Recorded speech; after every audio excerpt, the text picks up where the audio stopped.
Honestly, the timing of these videos is perfect because I just came back from a trip to Fire Island with a friend. And in case you don't know this, Fire Island is one of the gay meccas or havens for gays in the New York tri-state area.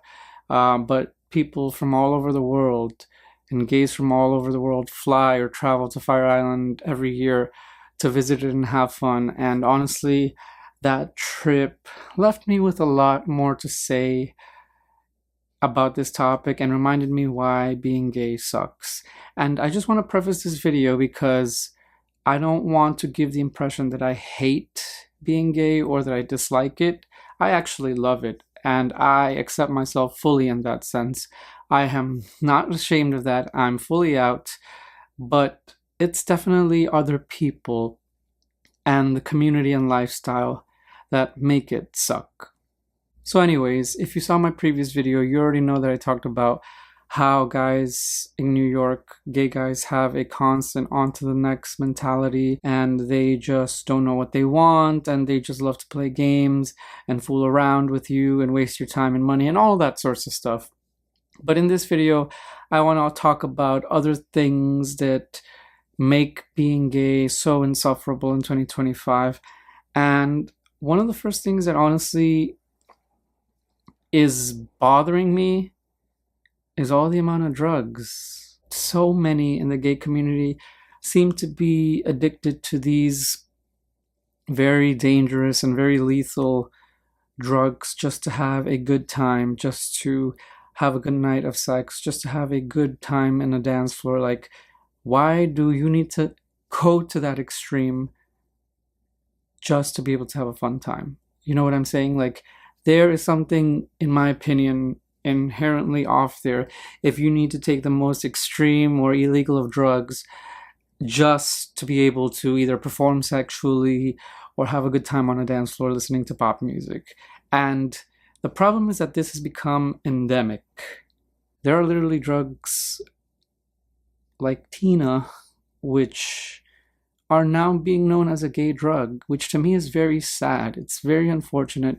So many men are losing their sanity and their looks and their abilities to even be a normal person due to these type of drugs, and it's honestly dangerous. I don't like how this is being normalized. Another reason why being gay sucks, especially in places like New York, despite what you may think, is because of the extreme competitiveness and pickiness of guys.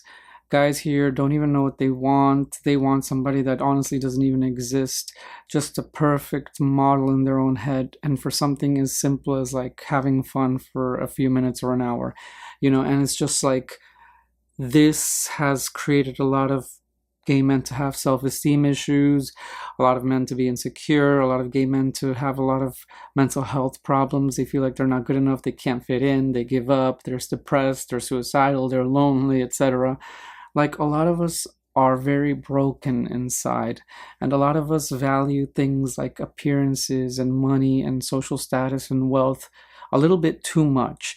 A lot of gay men are honestly very vain and vapid, and that is even heightened in cities like New York and LA, where the cosmopolitan modern lifestyle and vanity is taken to an extreme degree, where you always have to look your best, perform your best, be desirable, and put on this image of perfection and everything like that. And obviously, since I don't subscribe to that and I don't believe in that, I get completely ignored and shut out by a lot of those guys and guys in general, because I don't measure up to their standards. I don't measure up to what they want. I am not what they want.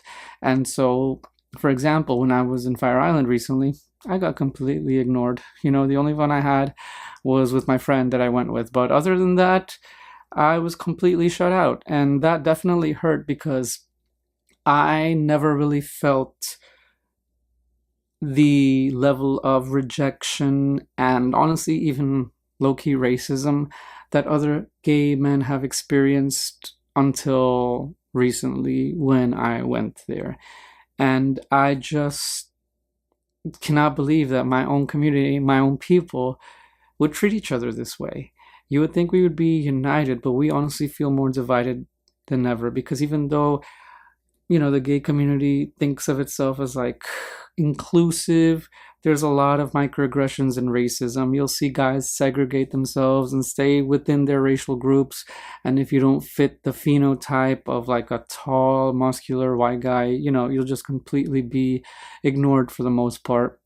And it's very annoying because that is causing everyone to try to mold themselves and fit into that standard, that gold gay standard, and which is why everyone is becoming like clones and just copies of each other, and why honestly people are becoming boring, and why there isn't really a lot of new culture and even just new experiences being formed, because everyone just wants to do the same things and go to the same places and hook up with the same guys and stay with the same people. And it's like, whether you're quirky or a little different or a little edgy, forget about it. You will be shut out. Anyways, another reason why being gay sucks is because guys are very non-committal these days. Monogamy is frowned upon and open relationships are normalized. And because gay men have so much easy access to sex and other men, this makes it difficult to form a long-term relationship. So for the guys that are looking for their Prince Charming and so forth, good luck, because in 2025, people don't really have this type of ideal mate as much anymore, especially not gay men, which are constantly looking for the best and constantly looking for somebody that has exactly what they want. And so a lot of people, since they can't get that, they just settle and get into open relationships, but they still continue to search on the apps, they continue to hook up. And to me, I'm just like, what's the point? It doesn't make any sense to me to be married or with kids and continue to open hookup apps to look for random men to sleep with when I'm already having a husband or a long-term relationship. To me, that makes no sense, because the whole point of my partner, in my opinion, is to complete you, satisfy you, make you whole, and not need anyone else ever again in your life. But a lot of people and a lot of gay men do not think this way. And because they're constantly on the hunt, they only make the void inside themselves bigger, larger, and are continuing to hop on to the next dick, honestly. I know that sounds a bit cruel and overly negative, but that's honestly how it's become. The last thing I just want to say is that being gay sucks because it's very expensive.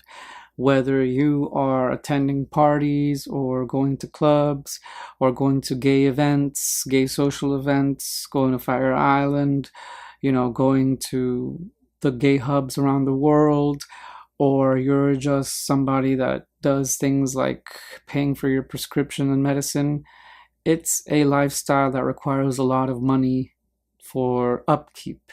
And that can be applied to honestly any community these days, with everything becoming so expensive. But gay men spend so much money on trying to elevate themselves, their looks, even things like Botox and like these facial arrangements and things they do to themselves to look more appealing. And sure, you don't have to do that. But again, because every one of them, or a lot of them, are trying to fit into that Adonis body type or that mold of looking like a Greek god, they will spend thousands of dollars on surgeries and Botox and, facial reconstruction surgeries, and just trying to make themselves look like 10s out of 10s, even if they naturally aren't, because they just cannot accept themselves and cannot accept that not everyone is meant to fit into that mold or standard.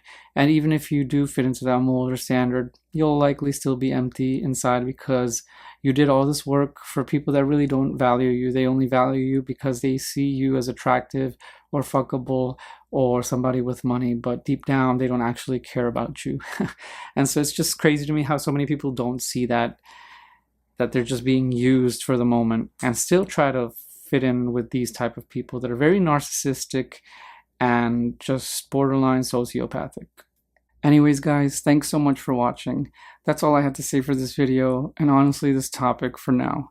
Please leave me a comment down below if you can relate to what I've said or have a differing opinion, because I love to hear from you guys. And as always, I'll see you in the next video. Take care.